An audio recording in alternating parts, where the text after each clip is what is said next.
Wash basin پر وضو کرنے کا کیا حکم ہے جبکہ چپلوں پر گلیوں وغیرہ کا کیچڑ اور گندگی لگی ہوتی ہے جو کہ فرش پر بھی لگتی ہے، اور وضو کرتے ہوئے پانی فرش پر بھی گرتا ہے اور کیچڑ اور گندگی والے فرش سے چھینٹے اڑ کر بہت اونچی پہنچے بھائی ان کی سوال کرنے والوں کی۔ دوبارہ سے پڑھ رہا ہوں، میں تو دماغ چکرانے لگا تھا۔ واش بیسن پر وضو کرنے کا کیا حکم ہے جبکہ چپلوں پر گلیوں وغیرہ کا کیچڑ اور گندگی لگی ہوتی ہے، ٹھیک ہے، یعنی کیچڑ لگ گیا آپ کی چپل میں، پھر کیا ہوا؟ جو کہ فرش پر لگتے آپ گھر میں آئے وہ اسی کیچڑ کے ساتھ آ گئے، اور وضو کرتے ہوئے پانی فرش پر بھی گرتا ہے، پھر آپ نے اوپر وضو کیا تو پانی فرش پہ گرا، اور کیچڑ اور گندگی والے فرش سے چھینٹے اڑ کر، یعنی جب پانی نیچے گیا تو نیچے کیچڑ اور گندگی جو چپلوں کے ساتھ آئی تھی اس سے ٹکرا کے واپس اوپر آیا، اور پھر پیر اور کپڑوں پر بھی لگا۔ اوئے ہوئے ہوئے، یہ صورتحال ہر گھر اور دفتر میں ہوتی ہے اور لوگ اس کا خیال نہیں کرتے۔ نیز چپلوں کے ساتھ آنے والی کیچڑ اور گندگی میں کچھ ناپاک چیزیں بھی ہو سکتی ہیں کیونکہ گلیوں میں گٹر وغیرہ ابل رہے ہوتے ہیں۔ اتنی ڈیپ میں جانے کی ضرورت نہیں ہے، آپ سیدھا سیدھا وضو کریں اور نماز کے لیے چلے جایا کریں، اور اگر آپ کوئی خاتون ہیں تو بھی وضو کریں، مصلی پہ کھڑی ہو جایا کریں۔ باقی یہ کہ گھر میں کیچڑ والے چپل لانا ویسے غلط ہے، گندگی کا ہے، اس سے ناپاکی کا کوئی تعلق نہیں ہے۔ اس سے زیادہ آپ نے ڈیپتھ میں جا کے غور کیا تو آپ کو تھوڑے دنوں میں نفسیاتی پیشنٹ بن جائیں گے آپ، اور میں نے بڑے بڑے طہارت کے مسائل میں لوگوں کو پاگل ہوتے ہوئے دیکھا ہے، تو میں بھی ہونے لگا تھا، لیکن میں ایک دم اپنے اوپر قابو پایا، الحمدللہ اللہ نے مجھے بچا لیا۔ بھی یہ سوال جب میں نے پڑھا تو ہونے لگا تھا میں، تو اتنی نہیں زیادہ جایا کریں کہ وہاں سے پانی چھینٹوں پہ نیچے گرا تو پھر کیچڑ، یہاں سے کیچڑ والا پانی ریورس ہو کے اوپر آیا، تو چونکہ اس میں باہر سے گندگی بھی آ چکی ہو سکتی ہے، ہو سکتا ہے کسی کتے نے پیشاب کیا ہو تو وہ کیچڑ آپ کے کیچڑ میں ملاؤ تو پھر وہ چپلوں سے ملاؤ۔ اتنی زیادہ گہرائی میں جانے کی قطعاً ضرورت نہیں ہے، شریعت میں ناجائز ہے اتنی طہارت کے معاملے میں اتنا وہمی بننا۔ تو آپ واش بیسن پہ وضو کریں اور وضو کر کے نماز پڑھ لیا کریں۔ باقی یہ الگ سے ایک چیز ہے کہ کیچڑ والے چپل کارپیٹ پہ یا گھر میں لانا ویسے ایک نفاست کے خلاف ہے، اس میں ویسے ہی احتیاط کرنی چاہیے۔ کیا اٹیچ باتھ روم میں وضو کی دعائیں پڑھ سکتے ہیں؟ اٹیچ باتھ روم میں وضو کی دعائیں نہ پڑھیں تو اچھا ہے، ویسے بھی وضو میں کوئی لمبی چوڑی دعائیں نہیں ہیں، صرف ایک ہی دعا ہے،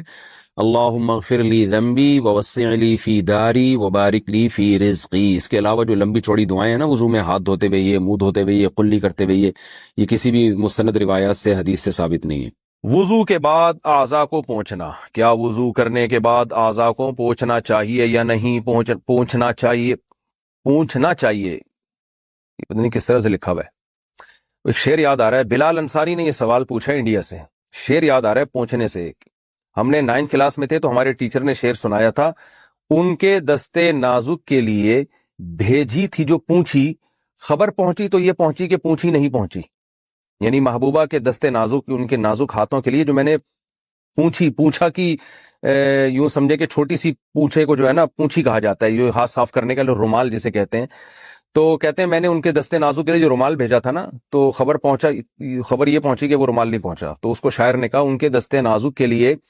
بھیجی تھی جو پونچھی، خبر پہنچی تو یہ پہنچی کہ پونچھی نہیں پہنچی۔ یعنی شاعر بیچارہ جل رہا ہے، کڑ رہا ہے کہ یار وہ رومال بھی نہیں پہنچا۔ تو سوچو، یعنی اس زمانے میں رومال نہ پہنچنے پر اتنی تکلیف ہوا کرتی تھی، اور محبوبہ تک رومال پہنچانا بہت مشکل ہوتا تھا، آج تو بندہ آرام سے پہنچ جاتا ہے محبوبہ تک، تو اس زمانے میں اتنے فاصلے تھے کہ محبوبہ کو آپ رومال پہنچانا آپ کے لیے مشکل تھا، تو لو لیٹر کون پہنچائے گا اور خود کیسے پہنچے گا؟ اور آج محبوبہ پہلے پہنچی ہوئی ہوتی ہے، بندہ لیٹ پہنچ رہا ہوتا ہے، یہ حالات ہو چکے ہیں۔ کیا وضو کے بعد اعضاء کو پوچھنا چاہیے یا نہیں پوچھنا چاہیے؟ دونوں طریقے حدیث سے ثابت ہیں، پوچھنا بھی ثابت ہے اور نہ پوچھنا بھی ثابت ہے۔ تو بعض علماء کہتے ہیں نہ پوچھنا زیادہ بہتر ہے، اس میں وضو کے آثار دیر تک رہتے ہیں، یعنی وضو کی تازگی زیادہ دیر تک رہتی ہے، لیکن جائز ہے، بہرحال الجھن ہوتی ہے بعض دفعہ، نماز میں دل نہیں لگتا، پانی ٹپک رہا ہوتا ہے تو پوچھ بھی سکتے ہیں، کوئی اتنا بڑا ایشو نہیں ہے۔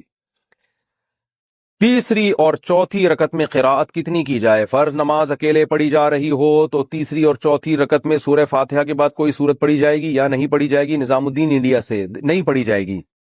کسی نے پڑھ لی تو یہ بھی جائز ہے، گناہ نہیں ہے، اور سجدہ سہو واجب نہیں ہوتا، لیکن بہتر یہی ہے کہ سورہ فاتحہ کے بعد رکوع کر لے، کیونکہ فرض کی تیسری اور چوتھی رکعت بس سورہ فاتحہ، اس کے بعد نہیں ہے۔ وضو میں دانت سے خون آئے تو کیا حکم ہے؟ وضو کے دوران دانتوں سے خون نکلتا ہو تو وضو ہوگا یا نہیں؟ نیز عام حالات میں دانت سے خون نکلے تو اسے نگلنا حرام ہوگا یا نہیں؟ محمد شہباز انڈیا سے۔ دیکھیے وضو کے دوران اگر دانت سے خون نکل آیا تو ہلکا سا خون ہے تو کوئی فرق نہیں پڑتا اس سے، لیکن اتنا خون ہے کہ تھوک پہ غالب آ گیا، یعنی آپ نے جب تھوک پھینکا تو اس میں سرخی زیادہ ہو تھوک کم ہو، سرخ پنا زیادہ آ جائے تو وضو ٹوٹ جائے گا، پھر اس کو یوں سمجھا جائے گا جیسے خون نکل کے بہہ گیا ہے، اور ایسے خون کو نگلنا بھی حرام ہے کیونکہ بہتا ہوا خون ہے، اور اگر اس سے کم ہے تو پھر وہ ناپاکی کے حکم میں نہیں ہے، نہ تو اس سے نکلنے سے وضو ٹوٹے گا، نہ وہ حلق میں جانے سے حرام ہونے کا حرام کہا جائے گا اس کو، لیکن وہ حلق میں جاتا نہیں ہے، اتنا تھوڑا ہوتا ہے، جاتا اکثر جبھی ہے جب زیادہ نکل جائے وہ۔ پانی میں ٹینکی میں سانپ ملے تو کیا کریں؟ اگر پانی کی ٹینکی میں سانپ پایا جائے تو کیا حکم ہے؟ احمد گل ساؤتھ کوریا سے۔ دیکھیں اگر مائع کثیر ہے، بہت زیادہ پانی ہے، بہت بڑا تالاب ہے، تقریباً 100 مربع گز، آپ ایک اندازہ ہے نا انچ ٹیپ سے ناپنا شروع کر دیں، اسکوائر فٹ 100 اسکوائر فٹ جسے آپ کہتے ہیں، اسکوائر فٹ نہیں سوری گز تقریباً شرعی گز جو ہے تقریباً 3 فٹ کے برابر ہوتا ہے، تو اس میں اگر آپ کو یہ اتنا پانی ہے تو وہ تو نجاست گرنے سے ناپاک نہیں ہوتا جب تک کہ پانی کا رنگ بو اور مذاق تبدیل نہ ہو جائے، لیکن اگر نارمل جیسے گھروں میں ٹینک ہوتے ہیں اس میں اگر آپ کو سانپ ملا ہے تو اگر وہ سمندری سانپ ہے تو اس سے کچھ نہیں ہوتا، پانی ناپاک نہیں ہوتا، سمندر کے اندر کے جو جانور ہیں جن میں خون نہیں ہوتا وہ ناپاک نہیں ہوتے،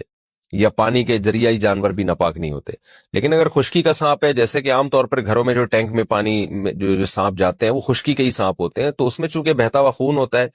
لہذا اگر وہ مر جائے تو پانی ناپاک ہو جائے گا، پوری ٹینکی آپ کو خالی کرنی پڑے گی، سانپ بھی نکالیں اور ٹینکی بھی دھوئیں۔